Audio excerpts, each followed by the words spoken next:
अवधूत चिंतन श्री गुरुदेव दत्त श्री स्वामी समर्थ. मी शीतल तुमच्या सगळ्यांचं आपल्या चॅनलमध्ये स्वागत करते. नॅचरल सुरुवात करते.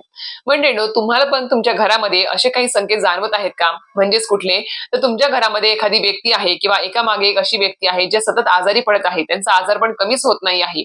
सोबतच घरामध्ये लहान मुलं आहेत, लहान म्हणजे 5 वर्षापर्यंतची मुलं असतील किंवा त्याच्यापेक्षाही मोठी मुलं असतील किंवा घरातली मोठ्या मंडळी व्यक्ती असतील, त्यांना सततच दुष्ट नजर लागणे असेल, नजर बाधा होणे असेल, सोबतच त्यांना लहान मुलं असेल तर लहान मुलांना शिशुबाधा होणे असेल, सोबत लहान मुलं सतत रडत आहे, सतत किरकिर करत आहे, विनाकारण करत आहे आणि घरामधील अशांत वातावरण, हे सर्व संकेत समस्या तुम्हाला तुमच्या घरामध्ये जाणवत असतील तर नक्कीच आजचा जो व्हिडिओ आहे तुमच्यासाठी अत्यंत महत्त्वपूर्ण असणार आहे. कारण की आजच्या व्हिडिओमध्ये आपण या सर्व ज्या समस्या मी तुम्हाला आता सांगितल्या त्या सर्वांवरती 100% प्रभावी असे आपण परिणाम करणारे उपाय पाहणार आहोत, जे त्वरित फलप्राप्ती देणारे असे आहेत आणि शास्त्रीय ग्रंथाने सुद्धा ते प्रमाणित केलेले आहेत. सगळं जे तोडगे सांगणार आहेत ते सर्व काही, आणि सोबतच आपले जे काही उपाय याच्यावर आपण पाहणार आहोत ते सर्व आपल्या मार्गाप्रमाणेच असणार आहेत. त्यामुळे हे सर्व जे उपाय तोडगे असणार आहे ते तुम्हाला घरच्या घरी अगदी साध्या पद्धतीने तुम्हाला करता येण्यासारखे असणार आहेत. पण सोबतच जर तुम्ही ते योग्य पद्धतीने जर केले तर नक्कीच तुम्हाला त्याची त्वरित फलप्राप्ती सुद्धा होऊ शकते. तर नक्कीच शेवटपर्यंत व्हिडिओ पूर्ण बघा, स्किप न करता बघा, जेणेकरून तुम्हाला संपूर्ण माहिती व्यवस्थित कळेल. तर मंडळींनो, आपणास माहिती असते की आपल्या घरामध्ये अशी एखादी व्यक्ती असते जी सतत आजारी असते. एक झाले की एक आजारपण, एक झालं की एक आजारपण चालूच असतं. काही वेळेस मला सुद्धा अशा काही व्यक्ती भेटतात की सतत म्हणतात की आमच्या घरामध्ये एक व्यक्ती झालं की एक व्यक्ती आजारी पडते आहे, किंवा लहान बाळ आहे सतत विनाकारण म्हणजे किरकिर करत आहे, सतत रडत असतं किंवा सतत त्याला नजर लागत असते, किंवा अशी काही लहान बाळं आहेत ज्यांना म्हणतात ना किंवा 5 वर्षापर्यंत जी काही लहान बाळं असतात त्यांना सुद्धा कधी कधी जादूटोणा असेल, भूत बाधा असेल किंवा वाईट शक्तींचा त्रास होणे असेल. कारण की लहान मुलांना जावळ असतं आणि सोबतच लहान मुलांना लवकर दुष्ट लागणे, नजर लागणे या सर्व गोष्टी घडत असतात. त्यामुळे अशा काही गोष्टी त्यांच्या बाबतीत घडत असतील तर नक्कीच आजचे जे उपाय तोडगे असतात ते अत्यंत 100% परिणामकारक असणार आहे आणि आपल्या दिंडोरपे स्वामी समर्थ केंद्राप्रमाणे असणार आहेत. फक्त योग्य पद्धतीने करा, मनापासून श्रद्धेने करा, नक्की 100% तुम्हाला त्याचे त्वरित परिणाम दिसून येतील. तर आता सर्वप्रथम आपण पाहायचं आहे की आपल्याला पहिला कुठला उपाय करायचा आहे. तर तो पहिला उपाय जो आहे आपल्याला करायचा तो म्हणजेच काय, जर लहान बालक घरामध्ये असेल, लहान मुलगा असेल, घरामध्ये मुलं असतील तर काय करायचं आहे, रोज तुम्हाला हे उपाय तोडगे लहान मुलांसाठी करणार असाल तर घरातल्या आई वडिलांनी जर केले तर चालतील, काही हरकत नाही. तर घरातल्या आई वडिलांनी काय करायचं आहे, रोज रोज रुद्र आणि शिवमहिम्न स्तोत्र जे आहे त्याचा तुम्हाला अभिषेक करायचा आहे. महादेवाच्या पिंडीवर तुम्हाला अभिषेक करायचा रुद्र आणि शिवमहिम स्तोत्राचा, किंवा तुमच्याकडे महामृत्युंजय यंत्र जर असेल, महामृत्युंजय यंत्र असेल, इथे मी तुम्हाला दाखवते, पीप करते, जर असेल तर ते यंत्र किंवा महादेवाची पिंड हे यापैकी तुमच्या देवघरात जे काही असेल त्याच्यावर तुम्हाला अभिषेक करायचा आहे. रुद्र आणि शिवमहिम्न प्राकृत मध्ये करा किंवा संस्कृत मध्ये करा चालेल, पण ते अभिषेक करायचा आहे रोज तुम्हाला. सकाळी अंघोळ, देवपूजा करताना किंवा दिवसभरामध्ये कधीही करा. आणि ते जे अभिषेक केल्यावर ते जे काही पाणी आहे ते तीर्थ म्हणून तयार होतं अभिषेक केल्यानंतर, आणि ते तीर्थ साधं सुधर नसतं, ते एक टॉनिक सारखं काम करतं. त्यामुळे ते जे तीर्थ तयार होईल ते आपल्या लहान मुलांच्या अंगावर शिंपडायचं आहे तुम्हाला, आणि थोडंसं त्याला प्यायला सुद्धा द्यायचं आहे आपल्याला. हा झाला पहिला आपला उपाय. दुसरा जो आहे तो म्हणजेच काय, तर रोज सिद्धकुंजिका स्तोत्र आपणास माहिती आहे, आपल्या नित्य सेवेच्या पोथीमध्ये दिलेलं आहे. सिद्धकुंजिका स्तोत्र आपल्या श्री दुर्गा सप्तती ग्रंथाचं पूर्ण सारांश त्या स्तोत्रामध्ये दिलेलं आहे. पूर्ण पाठ वाचल्याचं फळ आपल्याला त्या स्तोत्राद्वारे मिळत असतं. तर सिद्धकुंजिका स्तोत्र तुम्हाला काय करायचं आहे, तुम्हाला ते अभिमंत्रित करायचं आहे. म्हणजे समजा तुम्हाला एका ग्लासमध्ये पाणी घ्या, तांब्यामध्ये पाणी घ्या, किंवा एकच व्यक्ती आहे, जेवढं लागणार आहे तुम्हाला पाणी, ती व्यक्ती जेवढं, म्हणजे समजा तुम्ही जास्त केलं तरी सुद्धा चालेल, काही हरकत नाही, पण कमी घेतलं फुलपात्रभर तरी सुद्धा चालेल. तर ते तुम्हाला काय करायचं आहे, देवघरासमोर धूप दीप लावायचा, आसनावर बसायचं आहे तुम्हाला, आणि तुम्हाला समोर पाटावरती ते पाणी ज्याच्यात घेणार आहात तुम्ही, जेवढं पाणी ते पाणी समोर ठेवायचं आहे. आणि त्या पाण्यामध्ये तुम्हाला काय करायचं आहे, ते पाणी तुम्हाला हात ठेवायचं पाण्यावरती आणि तुम्हाला ते पाणी अभिमंत्रित करायचं आहे. तर ते कशाने करायचं आहे, सिद्धकुंजिका स्तोत्रम पठण करून तुम्हाला ते स्तोत्राने तुम्हाला ते पठण, म्हणजे तुम्ही आता हे स्तोत्र 1 वेळेस म्हणा, 5 वेळेस म्हणा, 11 वेळेस म्हणा, जेवढे वेळेस म्हणलं तेवढं अतिशय उत्तम. हे तुम्हाला हात ठेवून स्तोत्र म्हणायचं आहे त्या पाण्यावरती, आणि ते जे पाणी आहे ते तुम्हाला, जी व्यक्ती बाधित आहे, जी व्यक्तीला दुष्ट नजर लागलेली आहे, शिशुबाधा असेल किंवा घरातील एखादी अशी व्यक्ती जी खूप नकारात्मक असते, ती खूप नकारात्मक विचार करणारी असते, तर तिच्या आंघोळीच्या पाण्यामध्ये ते तीर्थ तुम्हाला टाकायचं आहे. अभिमंत्रित केलेलं पाणी जे आहे सिद्धकुंजिका स्तोत्रमने ते पाणी तुम्हाला त्या व्यक्तीच्या आंघोळीच्या पाण्यामध्ये ते पाणी मिक्स करायचं आहे तुम्हाला आणि त्या व्यक्तीला त्या पाण्याने आंघोळ करायला लावायची आहे. हे झाला दुसरा उपाय. तिसरा जो आहे तो म्हणजेच काय, लहान मुलं जर असतील तर तुम्ही लहान मुलं किंवा मोठी कोणी असेल तर त्यांना दुष्ट नजर किंवा वाईट बाधा ह्या गोष्टीचा त्रास होऊ नये यासाठी काय करायचं आहे, पपईचं किंवा लाजाळूचं बी असतं बघा, तर ते बी तुम्हाला एक छोटंसं ताईत भेटतं बघा, सिल्वर कलरचं आपल्या केंद्रामध्ये सुद्धा भेटतं. ते एक लॉकेट टाईप असतं, असं आडवं असतं. त्याच्यामध्ये तुम्हाला ते ओपन करता येतं. त्याच्यामध्ये तुम्हाला अंगारा असेल किंवा स्वामी समर्थांचं जप केलेलं नाव असेल किंवा अंगारा ते आपण भरू शकतो, त्याच्यामध्ये आपण ते गळ्यात घालू शकतो. तर तशा प्रकारचं ते लॉकेट घ्यायचं आहे, ते ताईत घ्यायचं आहे आणि त्या ताईत मध्ये तुम्हाला पपईचं बी किंवा लाजाळूचं बी तुम्हाला त्याच्यामध्ये घालायचं आहे. त्याच्यावर स्वामी समर्थांची एक माळ करायची आहे. तुम्हाला कालभैरवाष्टक स्तोत्र एक वेळेस पठण करा मी त्याच्यावरती आणि ते केल्यानंतर तुम्हाला ते लाल धाग्यामध्ये ते लाल दोऱ्यामध्ये तुम्हाला ते ताईत ओवायचं आहे, लॉकेट ओवायचं आहे पूर्ण आणि ते तुम्हाला त्या व्यक्तीच्या, लहान मुलगा असेल मोठी व्यक्ती असेल त्याच्या गळ्यामध्ये तुम्हाला ते बांधायचं आहे. हा झाला तिसरा. नंतर आहे चौथा उपाय आहे तो म्हणजेच रोज रात्री झोपण्यापूर्वी किंवा संध्याकाळी दिवे लागण आपल्या घरामध्ये होते त्यावेळेस काय करायचं आहे, 11 वेळेस कालभैरवाष्टक स्तोत्रम, खूप प्रभावी स्तोत्र मी खरं सांगते. आमच्या घरामध्ये मी आहे, माझी मिस्टर आहे, आम्ही रोज पठण करतो हे कालभैरवाष्टक स्तोत्रम. खूप खूप फायदेशीर आहे कालभैरवाष्टक स्तोत्रम. याच्यावरती मी एक स्पेशल व्हिडिओ सुद्धा केलेला आहे मागे, तो नक्की जाऊन चेकआउट करा तुम्ही, काय त्याचे फायदे आहेत, तुम्हाला काय भेटू शकते ह्या स्तोत्र पठण केल्याने ते सुद्धा तुम्हाला ते कळेल. पण नक्कीच कालभैरवाष्टक स्तोत्रम पठण केल्याने काय होईल, 11 वेळेस पठण करायचं आहे रोज संध्याकाळी दिवे लागण्याच्या वेळेस. ते पठण करून आपण कसं पठण करायचं आहे, देवघरासमोर बसून धूपदीप लावायचा आहे, अगरबत्ती लावायची आहे आपल्याला पठण करताना आणि 11 वेळेस कालभैरवाष्टक स्तोत्रम पठण करायचं आहे. आणि ते म्हटल्यानंतर ती जी काही अगरबत्तीची रक्षा तयार होईल तिथे 11 वेळेस कालभैरवाष्टक स्तोत्र म्हटल्यानंतर अगरबत्तीची जी काही रक्षा आहे ती आपल्याला त्या लहान बाळ असेल, मोठी व्यक्ती असेल, जिला बाधा आहे, जी सतत आजारी पडते आहे, ज्या लहान बाळांना शिशु बाधा, दुष्ट नजर कोणाला काय लागली असेल घरामध्ये, एखादी आजारी व्यक्ती घरामध्ये, तिला काय करायचं, ती रक्षा उतरती लावायची आहे. आपण काय करतो, गंध टिळा असं वर लावतो, ती रक्षा विभूती लावली अगरबत्तीची की ती अशी खाली ओढायची आहे, आपल्याला उतरती घ्यायची आहे ती आपल्याला. ओके, अशा प्रकारे ती लावायची आहे. 11 वेळेस रोज कालभैरवाष्टक स्तोत्रम पठण करायचं आहे आणि हे तुम्ही फरक पडेपर्यंत सुद्धा करू शकता.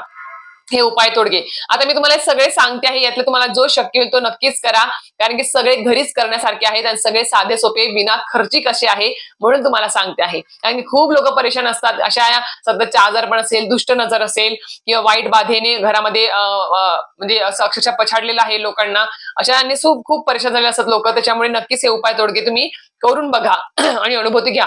आणि अनुभूती आल्यानंतर सुद्धा रोज संध्याकाळी मी सांगेल, रोज संध्याकाळी दिवे लागण झाले की घरामध्ये कालभैरवाष्टक स्तोत्रम नक्कीच पठण करायला विसरायचं नाही आहे. त्याच्यानंतर जे आहे ते म्हणजेच काय, घरामध्ये तुम्हाला सलग जर तुम्हाला शक्य झालं, खूपच व्यक्ती आजारी आहे, सतत आजारी आहे, एखादं लहान बाळ खूप त्रास देत आहे, खूप त्याला शिशुबाधा, दुष्ट नजरचा त्रास झालेला आहे, तर काय करायचं आहे, किंवा घरामध्ये नकारात्मक जी ऊर्जा आहे किंवा अशांत वातावरण जे घरामध्ये आहे ते वाढलेलं आहे खूप प्रमाणात, तर काय करायचं, 36 वेळा सलग 900 श्लोकी नवनाथ ग्रंथाचं पारायण करावं. काल मी तुम्हाला नवनाथ भक्तिसार मोठा ग्रंथ सांगला 40 अध्यायाचा, पण नवनाथ मी तुम्हाला हे नवनाथ ग्रंथ सांगते जो 900 श्लोकी आहे, त्याच्यामध्ये तुम्हाला 14 याच्यामध्ये मला वाटतं 9 अध्याय की असतात काहीतरी, याच्यामध्ये मी पण एकदा वाचलेलं आहे, माझ्याकडे पण आहे हे. पण नक्कीच हे पठण तुम्हाला सलग 36 वेळा घरामध्ये करायचं आहे. सलग 36 वेळा पठण करत असताना मध्ये मासिक धर्म जर आला तर तेवढे दिवस थांबायचं, परत कंटिन्यू काउंटिंग करायचं. पण मध्येच 36 वेळा पठण करत असताना सुतक विटाळ पडलं तर परत तुम्हाला संकल्पयुक्त परत चालू करावं लागेल. पण ही जे सेवा आहे ती संकल्पयुक्त सेवा करा. आता 36 वेळा सलग छोट्या म्हणजेच 900 श्लोकी नवनाथ ग्रंथाचं पारायण जर आपण घरात केलं, ते पारायण करत असताना रोज आपल्याला अगरबत्ती लावायची आहे. ते वाचन सुरू झाल्यापासून संपेपर्यंत जेवढ्या अगरबत्ती होतील तेवढी अगरबत्ती तुम्हाला तिथे लावायची आहे. आणि ते अगरबत्तीची जी काही रक्षा असेल, वाचन पूर्ण झाल्यावर ती रक्षा तुम्हाला ती लहान बाळाला तुम्हाला लावायची आहे आणि घरामध्ये सगळीकडे ती फुंकायची आहे. कानाकोपऱ्यामध्ये, टॉयलेट बाथरूम सोडून सगळ्या कानाकोपऱ्यामध्ये तुम्हाला ती फुंकायची आहे, जेणेकरून काय होईल, घरातील अशांत नकारात्मक वातावरण पूर्णपणे नाहीसं होऊन जाणार आहे आणि घराला वाईट शक्ती, वाईट नजर बाधा जर काही झाली असेल, घरातल्या व्यक्तीने झाली असेल, ती सुद्धा कमी होते. आणि ती रक्षा घरातल्या सगळ्या व्यक्तींना लावायची आहे. असं नाही की मला काही त्रास नाही म्हणून मी नाही लावणार नाही, असं नाही, होऊ नये यासाठी सुद्धा आपण आपली काळजी घ्यायची असते. कारण की कसं आहे, दिवसभरामध्ये आपण कुठे जातो येतो, कुठल्या रस्त्यावर फिरतो, काय फिरतो, कानाकोपऱ्यात चौकात फिरतो, आणि हे जे उतारे वगैरे टाकले असतात ते चौकातच टाकलेले असतात लोकांनी. लोक विचार सुद्धा करत नाही की आपण आपल्या घरातला उतारा काढून टाकतो आहे बाहेर, पण ती दुसऱ्याला पण त्याचा त्रास होऊ शकतो याचा सुद्धा लोक विचार करत नाही. म्हणून सांगते की कधी पण आपल्या घरामध्ये आपण एखादा उतारा, काही नजर वगैरे काढली तर ती लांब कुठेतरी मोकळ्या जागेत टाकायची जिथे कोणी जात नसेल अशा ठिकाणी. कारण की आपण आपल्या घरामध्ये तो उपाय तोडगा करू, आपल्याला त्याचा फायदा होईल, पण लोकांना त्याचा त्रास होता कामा नये, याची पण काळजी घ्यायची आहे. तर या नवनाथ ग्रंथाचं 36 वेळा ग्रंथ म्हणजे पाठ झाल्यानंतर तुम्हाला घरामध्ये ती रक्षा फुंकायची आहे. घरातल्या प्रत्येक व्यक्तीला लावायची आहे, लहान बाळापासून वयस्कर व्यक्तींना सगळ्यांना लावायची आहे. त्यानंतर तुम्हाला आता रोज रात्री जर तुम्हाला झोपण्यापूर्वी जर तुम्हाला म्हणता येत असेल तर सलग 3 वेळा तुम्हाला रोज रात्री झोपण्यापूर्वी 3 वेळा बटुक भैरव स्तोत्र वाचून ती रक्षा तुम्हाला प्रत्येकाला घरात लावायची आहे. प्रत्येकाला लावायची आहे. घरात 4ही कोपऱ्यात टाकायची सुद्धा आहे तुम्हाला, आणि हे सलग तुम्हाला 11 दिवस स्तोत्र वाचायचं आहे. बटुक भैरव स्तोत्र रात्री झोपण्यापूर्वी 3 वेळेस वाचायचं आहे, आणि सलग 11 दिवस तुम्ही हे सेवा करू शकता. आणि अगरबत्ती लावून तुम्हाला हे स्तोत्र पठण करायचं आहे, आणि ती रक्षा घरात सगळीकडे फुंकायची ही सुद्धा, आणि घरातल्या व्यक्तींना सुद्धा लावायची आहे. आणि बटुक भैरव हे स्तोत्र पठण करण्याच्या अगोदर एक वर संकल्प दिलेला आहे. त्या संकल्पामध्ये जिथे जिथे व्यक्तीचं नाव विचारायचं, त्या संकल्पामध्ये तुम्ही तुमच्या बाळाचं, तुमच्या त्या घरातल्या व्यक्तीचं नाव तिथे सांगायचं आहे, बोलायचं आहे, आणि मग संकल्प झाल्यानंतर तुम्ही ही सेवाला सुरुवात करायची आहे. सर्व उपाय प्रभावी आहेत. तर सर्व सांगते मी तुम्हाला, विना खर्चिक आहेत, काही सुद्धा कुठे बाहेर जाऊन दाखवायची गरज नाही आहे. घरच्या घरी तुम्हाला हे सर्व काही उपलब्ध आहेत, सगळ्या गोष्टी करण्यासारख्या आहेत. आता त्याच्यानंतर तो सगळ्यात शेवटचा तो म्हणजेच काय, जर तुम्हाला लहान बाळाला, जर तुम्हाला आता कसं असं लहान बाळाला खूप त्रास आहे, दुष्ट नजर बाधा होते आहे, किंवा घरातली मोठी व्यक्ती असेल समजा, तर काय करायचं आहे, महामृत्युंजय कवच याची तुम्हाला अभिषेक तीर्थ द्यायचा आहे. महामृत्युंजय यंत्रावर तुम्हाला हा अभिषेक करायचा आहे महामृत्युंजय कवचाचा. महामृत्युंजय यंत्र नसेल तर मी खरं सांगेल, महादेवाच्या पिंडीवर तुम्ही हा अभिषेक करा महामृत्युंजय कवच याचा, आणि ते तीर्थ ते जे तयार होईल, तीर्थ स्तोत्र म्हणतात ते तीर्थ तुम्हाला ते लहान बाळाला द्यायचं आहे, त्या व्यक्तीला द्यायचं आहे प्यायला. सोबत त्याच्या डोक्यावर हात ठेवून जर तुम्ही हे स्तोत्र वाचलं महामृत्युंजय कवच, तरी सुद्धा चालणार आहे. नक्की सांगते तुम्हाला हे खूप प्रभावी ठरणार आहे. महामृत्युंजय कवचाचं तीर्थ पण तुम्ही त्या बाळाला देऊ शकता. सोबत तुम्ही त्या लहान बाळाच्या डोक्यावर हात ठेवून किंवा त्या व्यक्तीच्या डोक्यावर हात ठेवून तुम्ही हे महामृत्युंजय कवच जर म्हटलं तर अतिशय उत्तम. तर मी तुम्हाला सांगते मी तुम्हाला की महामृत्युंजय इतकं प्रभावी स्तोत्र का आहे. कारण की जेव्हा केव्हा आपली एखादी व्यक्ती म्हणजे एखादी व्यक्ती ज्या वेळेस आयसीयू मध्ये ऍडमिट असते, खूप सिरियस असते बघा, त्यावेळेस काय करतात की जे सेवेकरी असतात ते गुरुमाऊलींना सांगतात किंवा तिथे फोन करत सांगतात की अशी आमची नातेवाईक किंवा घरातली व्यक्ती आजारी आहे, आयसीयू मध्ये आहे, तर तिच्यासाठी ती बरी होण्यासाठी किंवा आयसीयू मधून सिरियस जी आहे तिथून ती बरी होण्यासाठी, बाहेर येण्यासाठी काहीतरी सेवा सांगा. त्यावेळेस संकल्पयुक्त महामृत्युंजय मंत्राचा जप करायला सांगतात गुरुमाऊली महाराज. आणि महामृत्युंजय मंत्राचा जो जप आहे तो त्या आजारी व्यक्तीच्या नाडीवर जरी म्हटला किंवा त्याला अंगारा लावला किंवा त्या व्यक्तीला ते तीर्थ प्यायला जरी दिलं तरी सुद्धा प्रभावी ठरतं. आपले परमपूज्य गुरुमाऊली सुद्धा ही सेवा खूप वेळ सांगतात, कारण की खूपदा ऐकायला मिळतं एखादी व्यक्ती सिरियस आहे, आजारी आहे, आयसीयू मध्ये आहे, खूप सिरियस ऍक्सिडेंट झालाय, त्यावेळेस त्या व्यक्तीला बरं वाटण्यासाठी महामृत्युंजय मंत्र खूप मोठ्या लाखोच्या संख्येने तो संकल्पयुक्त करण्यास सांगितलं जातं. म्हणून सांगते की महामृत्युंजय मंत्र काही साधा सुद्धा नाही आहे. रोज तुम्ही दिवे लागण्याच्या वेळेस कालभैरवाष्टक स्तोत्रम 1 वेळेस किंवा 11 वेळेस आणि सोबत महामृत्युंजय मंत्र 11 वेळेस रोज पठण करायला सुरुवात करा. खूप खूप छान अनुभूती तुम्हाला आल्याशिवाय राहणार नाही. आता हे झालं. आता महामृत्युंजय कवच सुद्धा म्हणायच्या अगोदर एक संकल्प आहे वरती, तर त्या ठिकाणी तुम्हाला ज्या संकल्पामध्ये जिथे मम म्हटलेलं आहे ती तुम्ही समजा तुम्ही स्वतःसाठी करता तुम्ही मम म्हणू शकता, पण तुम्ही कोणा दुसऱ्यासाठी ती सेवा करता तुम्ही त्या ममच्या ठिकाणी त्या व्यक्तीचं नाव उच्चार करायचं आहे आणि त्यानंतर तुम्हाला ही सेवा करायची आहे महामृत्युंजय कवचाच्या तीर्थाची, अभिषेकाची किंवा त्या व्यक्तीच्या डोक्यावर हात ठेवून म्हणायची आणि त्यानंतर तुम्ही त्या सेवेला सुरुवात करू शकता. आणि ही सेवा तुम्ही सलग फरक पडेपर्यंत जरी केली तरी सुद्धा चालेल. आता सगळ्यात एक तुम्हाला प्रभावित उपाय सांगते आहे, तो काय करायचा आहे बघा.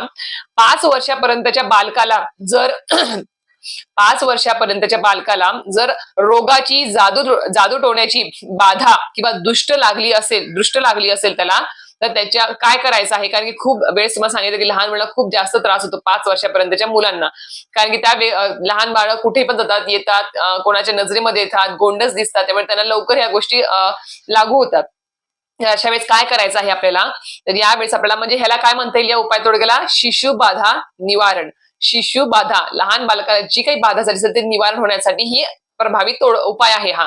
तर तो म्हणजेच काय, तर तुम्हाला 5 वर्षापर्यंतच्या बालकाला रोगाची जादू तोडण्याची बाधा किंवा दुष्ट लागली असल्यास त्या बाळाची जी काही आई आहे त्या बाळाच्या आईच्या पायाचा उजव्या पायाचा अंगठा, आईच्या उजव्या पायाचा अंगठा स्वच्छ धुवून घ्यायचा, त्या आईने स्वतःचा अंगठा पायाचा धुवून घ्यायचा आणि त्या अंगठ्यावरती काय करायचं आहे तुम्हाला, स्वच्छ पाण्याची धार सोडायची आहे. फक्त अंगठा तामणामध्ये ठेवायचा, अंगठा उजव्या पायाचा आईच्या त्या तामणामध्ये ठेवून त्याच्यावरती स्वच्छ पाण्याची धार सोडायची, फक्त अंगठ्यावरती पाण्याची धार सोडायची आणि नंतर ते जे पाणी आहे ते पाणी जे तयार होईल म्हणजे आपण ते पाणी जे धार सोडली आहे आणि त्या तांबणामध्ये जे काही पाणी तयार झालं आहे ते पाणी तुम्हाला काय करायचं आहे, त्या पाण्यावरती एका ग्लासमध्ये एका फुलपात्रात ते पाणी काढून घ्यायचं आणि त्या पाण्यावरती तुम्हाला हात ठेवून तुम्हाला 110 वेळेस तुम्हाला एक मंत्र म्हणायचा आहे. तुम्हाला ते मंत्र पीप करेल. तो मंत्र कुठला, ओम काल भैरवाय वम वम वम ह्रूम क्षरो नमः. ओम काल भैरवाय वम वम वम ह्रूम क्षरो नमः. हा मंत्र तुम्हाला 110 वेळेस म्हणायचा आहे. त्या पाण्यावरती हात ठेवून अभिमंत्रित करायचं आहे आणि ते पाणी तुम्हाला बालकाच्या अंगावरती, लहान मुलाच्या 5 वर्षापर्यंतचे जे काही मूल आहे त्याच्या अंगावर तुम्हाला ते पाणी शिंपडायचं आहे. आणि तुम्हाला खरं सांगते, पाणी शिंपडल्यावर एकाच जर योग्य पद्धतीने केले, श्रद्धेने जर केलं तर एका वेळेसच एका प्रयोगामध्येच तुम्हाला ते बाळ बघा नाचू बाळगुडू लागलेलं दिसेल, खूप आनंदी असलेलं दिसेल. जर नाही फरक पडला तर तुम्ही सलग 3 वेळेस, तुम्ही 6 वेळेस, 7 वेळेस किंवा 9 वेळेस हा उपाय करा. नक्की तुम्हाला फरक जाणवणार म्हणजे जाणवणार आहे. आता अजून एक सांगते, हे सर्व उपाय तोडगे करत असताना जर आपल्या घरामध्ये स्वामींचा दिशाण असेल आणि आपण जर स्वामींची रोज नित्य सेवा घरामध्ये करत असू आणि सोबत पंचमहायज्ञ जर करत असू तर नक्कीच या सर्व उपायांची जी काही त्वरित फलप्राप्ती जी आहे ती लवकरात लवकर तुम्हाला होत असते. तर अशा प्रकारे तुम्हाला हे सर्व उपाय सांगितले आहेत आणि या सर्व उपायांमध्ये मी जे काही तुम्हाला मंत्र स्तोत्र सांगितले ते तुम्हाला एकाच पोथीमध्ये भेटणार आहे. कुठे दुसरीकडे शोधायची गरज नाही आहे. ती पोथी कुठली, तर तुम्हाला ती पोथी म्हणजे आहे नित्य सेवा ही पोथी. याच्यामध्ये स्वामींच्या त्रिकाळ आरत्या, नंतर सगळे मंत्र स्तोत्र रुद्र सगळं काही, पितरांची सेवा सगळं काही या पोथीमध्ये दिलेलं आहे. तुम्हाला ही खूप उपयोगी पोथी आहे. मी मागेच खूपदा सांगितलं की पोथी तुम्ही आणून घ्या. यामध्ये सर्व सेवा, सर्व सणावार सेवा सुद्धा, मंत्र स्तोत्र सगळं काही दिलेलं आहे. या पोथीमध्ये तुम्हाला हे सर्व उपायांचे सर्व स्तोत्र मंत्र भेटून जातील. नक्कीच करा. संकल्प पण याच्यामध्ये त्या स्तोत्राच्या अगोदर दिलेले आहेत. ही पोथी मागवायची असेल तर त्या दादांचा नंबर मी खूप व्हिडिओमध्ये पिप केलेला आहे. तर त्या दादांकडे ही पोथी भेटते. ही पोथी सुद्धा तुम्ही मागून घेऊ शकता. ज्यांच्याकडे आहे त्यांनी नक्कीच या पोथीचा जास्तीत जास्त उपयोग करा. खूप प्रभावी पोथी आहे आणि हे उपाय तोडगे सुद्धा खूप प्रभावी आहेत. नक्कीच करायला विसरू नका. तर अशा प्रकारे तुम्हाला आजचा व्हिडिओ माहिती आवडली नक्कीच लाईक शेअर सबस्क्राईब करायला विसरू नका. श्री स्वामी समर्थ.